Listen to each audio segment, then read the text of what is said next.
Two powerful back-to-back snowstorms have caused havoc across the US. Hurricane-force winds and blizzards have grounded flights and blocked roads during one of the busiest travel times for people there. More than 55 million people were expected to fly or drive out of town for the Thanksgiving holiday on Thursday.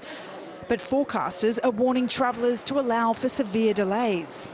We've got warnings issued all the way from Colorado and Wyoming through Minnesota up to upper Michigan, and for heavy snow and strong winds. The strongest storm is in the west. It spiralled off the Pacific Ocean at a rapid speed, which has meteorologists calling it a bomb cyclone.